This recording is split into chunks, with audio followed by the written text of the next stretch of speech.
on va parler de quelques mois. Quelques jours, pas plus. J'ai pas entendu parler de ce film. Eh ben, je vais t'en parler. C'est la réponse d'Arthur.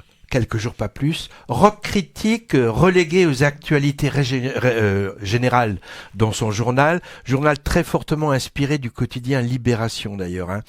Il couvre l'évaluation d'un...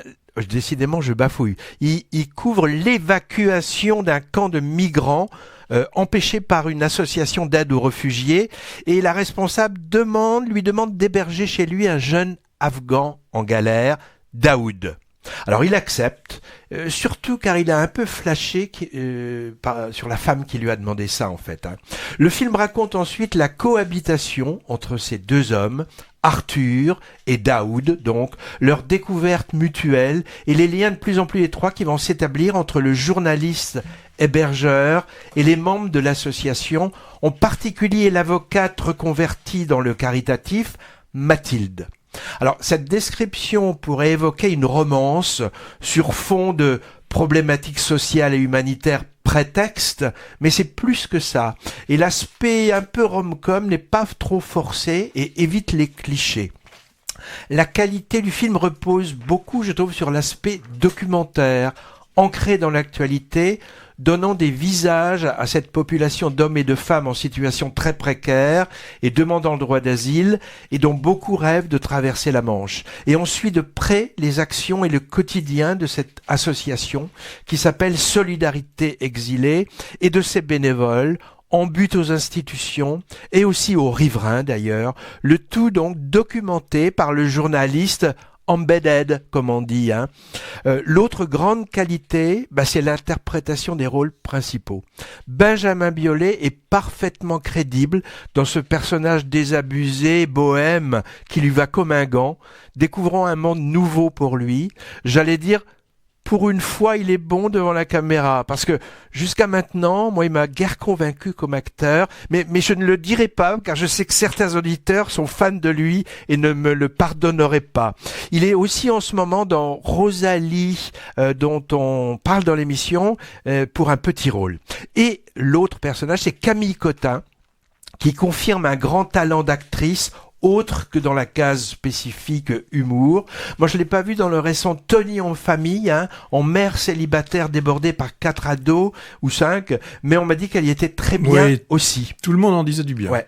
Elle a également un début de carrière internationale, et pas que dans la pub Nespresso avec Clooney. Elle est par exemple dans le récent Gucci de Ridley Scott, film pas du tout mémorable d'ailleurs, et on la verra bientôt en maîtresse de cérémonie à Cannes. Des notes d'humour allègent l'aspect dramatique du film, par exemple des clins d'œil ironiques sur la vie de journalistes spécialisés rock, et sur les goûts musicaux de chacun.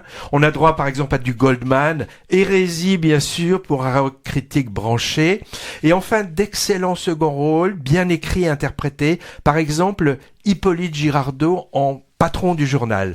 En bémol, quelques scènes mélo un peu trop surlignées concernant la vie du jeune Daoud. Je pense par exemple à une scène de recueillement sur une plage suite à un décès qui m'a paru sonner faux. Et bémol aussi pour le personnage de la fille d'Arthur, un peu crispante car caricaturale. Alors, pour la thématique, un jeune réfugié afghan aidé par une personne via une association. Cette histoire fait penser évidemment à Fanny Ardant dans Ma France à moi, sorti il y a quelques mois, mais le traitement ici est plus, je dirais, politique, avec un véritable focus sur le travail de terrain des bénévoles de ces milieux associatifs, et c'est également moins naïf et bon sentiment, chose qui dérangeait un peu dans le premier. C'est vrai qu'il y a un monde entre le personnage de rock critique un peu trash, interprété par Biolay, pas vraiment partant pour s'investir au départ, et la bourgeoise du 16e qui se la jouait mère de substitution directive, incarnée par Fanny Ardant dans le film précédent, et incarnée admirablement, bien sûr.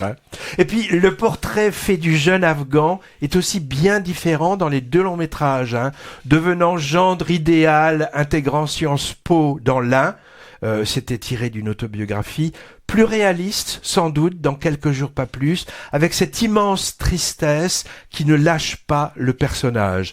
Très belle interprétation de l'acteur, à noter, Son duo avec Biolay fonctionne parfaitement. C'est son premier rôle, je cite son nom, il s'appelle Amroula Safi, et j'ai vu que son parcours personnel a beaucoup inspiré l'écriture du personnage qu'il incarne.